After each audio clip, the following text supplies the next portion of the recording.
And then the last book I read in April. Hey everyone, my name is Britt. Welcome back to my channel. So it is time for my October reading wrap-up, and normally I always do quarterly wrap-ups.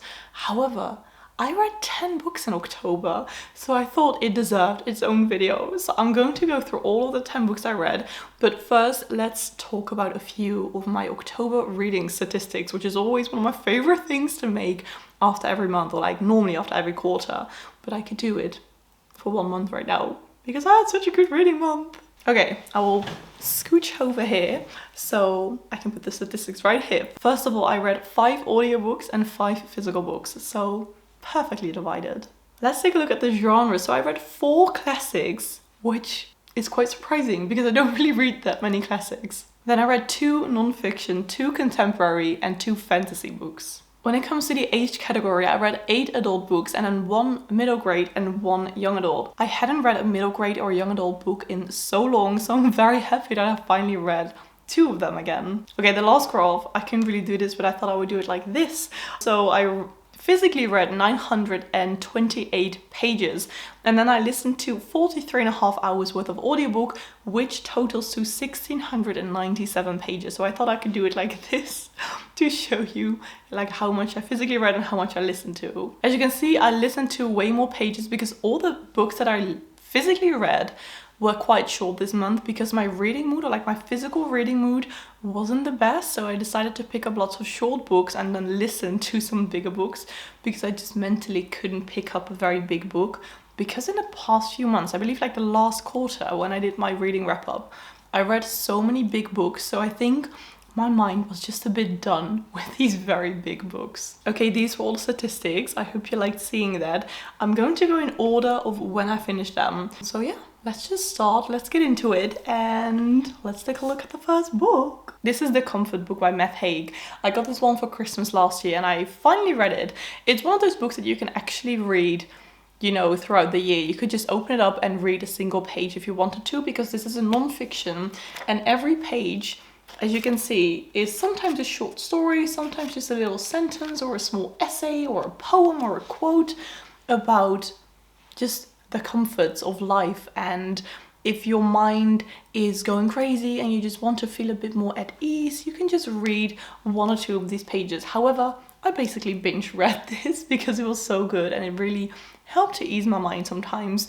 So yeah, I love Matt Haig. He's a very cool person and writer, and I'm glad that I finally picked up this book. Next up, I think I read one of my favorite books of the year. It's called De meeste mensen deugen. This is the Dutch version, however it has been translated into English, and the translation is called Humankind. This one is written by Rutger Bregman, who is a Dutch historian, and basically this is about how he is trying to explain how humankind is essentially good, because it's always thought like, oh, humans are always selfish and blah blah blah, but through different experiments and through different scenarios in this book, he is trying to kind of convince us, the reader, that humankind is essentially good. And it was a very inspiring, uplifting and heartwarming book because he talked about so many different experiments most of the time where essentially in the first place people thought, oh, you know, this is why people done this, they're so selfish, they always do this. However, he did even more and more research trying to get even deeper into the reasons why people act a certain ways, finding out that oftentimes we kind of overlooked these things, and it was super interesting. Like, it's a very vague, I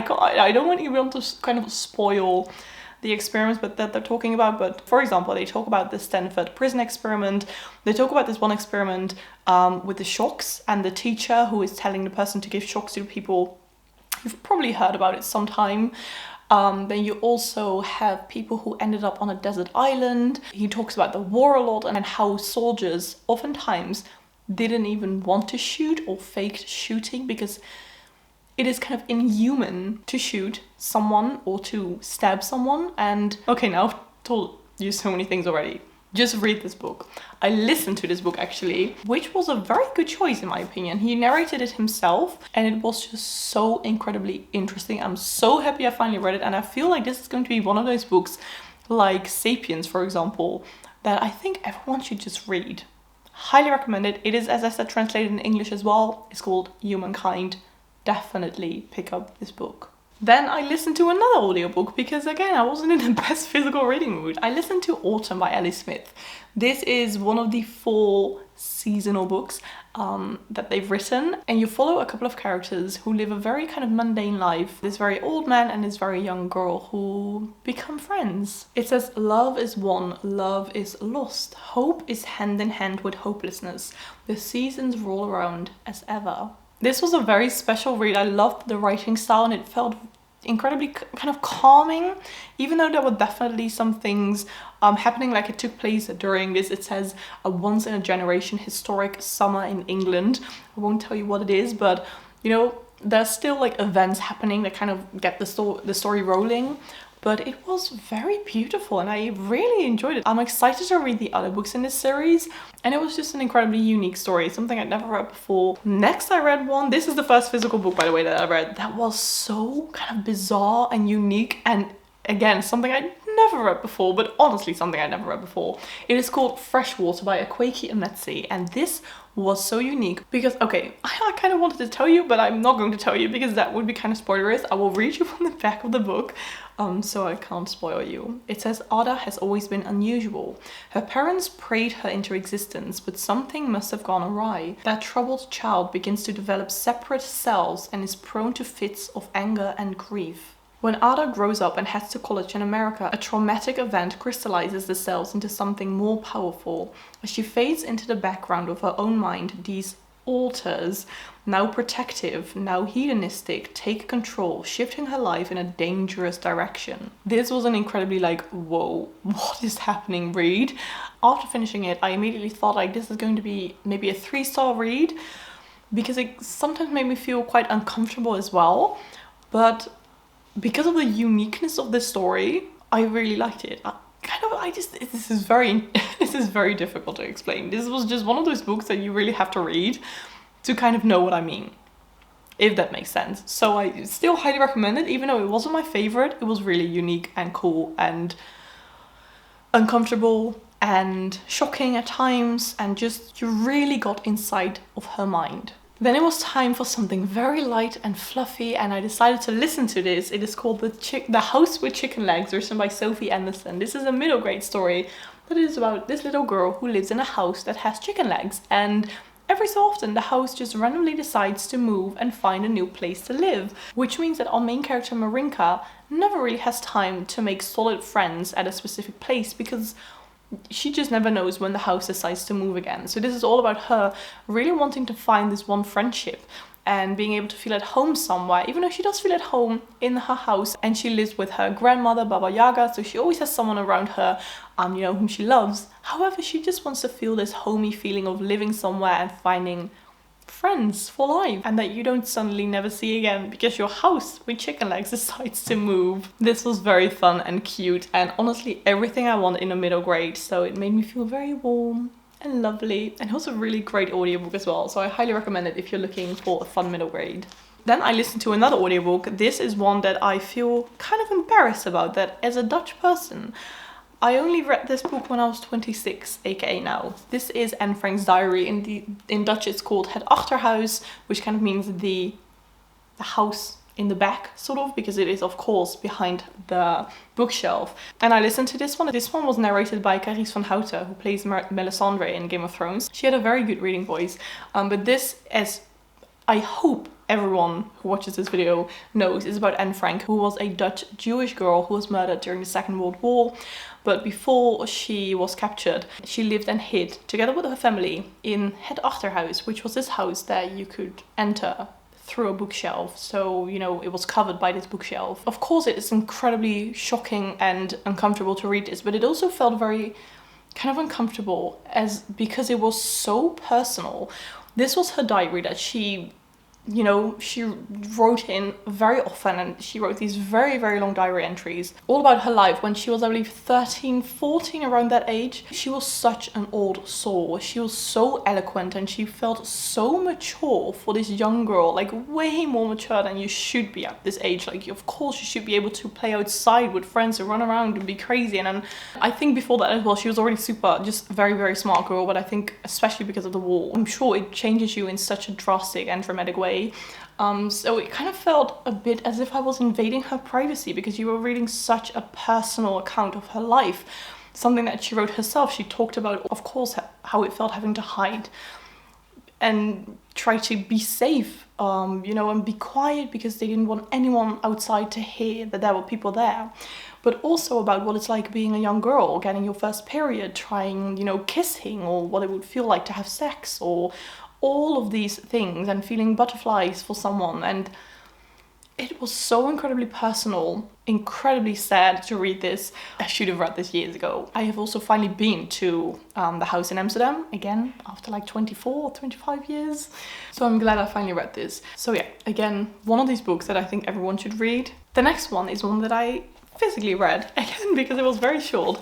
This is called The Inseparables, written by Simone de Beauvoir. This was a novel that was never published when she was alive. It was only published after she passed away. And this is all inspired by a friendship that Simone had with a friend when she was much younger.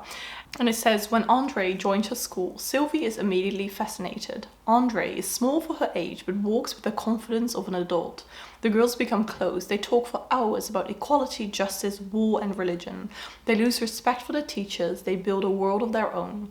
But as the girls grow into young women, the pressure of society mounts, threatening everything. Classic Simone de Beauvoir, where she still talks a lot about all of these social issues and justice and inequality and feminism. So this was all packed into this really tiny fiction book, and I really enjoyed it. It was super interesting to read and to keep in the back of your mind that it was inspired by this real friendship that she had. So I'm glad I finally read this. This is my second fiction book by Simone de Beauvoir that I read.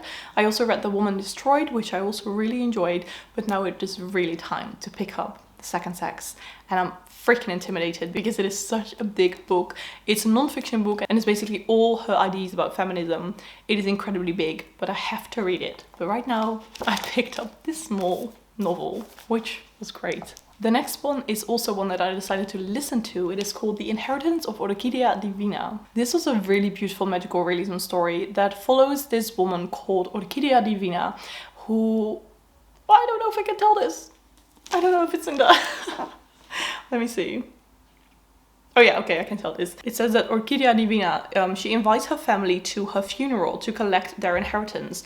And the family learns to hope the secrets that she has held on so tightly her whole life. Instead, Orchidia is transformed into a tree, her limbs stretching into roots and branches, leaving them with more questions than answers. And this is all about the family of Orchidia Divina, you know, figuring out all the secrets about Orchidia's life and why she's growing into a tree and basically collecting their inheritance. This was so beautiful, and you kind of went back in time every other chapter or so into Orchidia's life when she was younger, how she grew to be Orchidia Divina with all like meeting boys and love and running away from home and finding a different family, kind of a chosen family, and just this was so incredibly beautiful. And I flew through the audiobook. It was so good. I'm very glad I picked it up, and it felt very magical, as if you were also part of this family. So I highly recommend this one. I'm so glad I picked it up. I kind of picked it up on a whim, but I'm glad I did. It was very good. Ooh, my stack is nearly falling. I've got two more books to talk about. These are both books that I physically read and that I picked up on a whim, didn't really know much about them, and apparently they both took place in Paris, which I went to 2 weeks ago. So I read it exactly around the same time, just before and during my stay in Paris. So I kind of feel like it was meant to be that I picked up those two books. By the way, I made a vlog all about my Paris trip, so if you want to check it out, you can check it out up there. It was the first time I ever went to Paris. I'm so glad I did. It was so amazing. I had the most magical trip. First book that took place in Paris is this one. It's called Good Morning Midnight by Jean Rhys. First of all, I'm so obsessed with this cover. Basically all these penguin editions with the kind of bluish green spine are my favorite thing ever, with the photos on the covers. Oh my god, they're so beautiful. I honestly want all of them. So yeah, this takes place in 1930s Paris. In 1930s Paris, when one cheap hotel room is very like another, a young woman is teaching herself indifference. She has escaped personal tragedy and has come to France to find courage and seek independence. She tells herself to expect nothing, especially not kindness, least of all from men. Tomorrow she resolves she will dye her hair blonde. So this was all about this woman trying to find herself in Paris, meeting so many new people and trying to get a better life. However, this was very tragic and sad as well. There were lots of themes of depression, suicide. It wasn't it definitely wasn't a very happy book. So do keep that in mind if you want to pick it up. But it was very much one to remember, and I'm glad I read it. I kind of picked it up on a whim, maybe because I like the cover so much. I would not be surprised. I bought this one at Waterstones, I believe this year in London. So I'm very glad I read it. I'm very curious to read more books by Jean Rees. I hope she wrote more. Positive that she did, but oh yes, 1, 2, 3, 4, 5, 6, 7. 7 in total. So I am most definitely going to pick up another one of her books. And then the last book I read in April. In which freaking year and age am I living? And then the last book I read in October was James Baldwin's Giovanni's Room.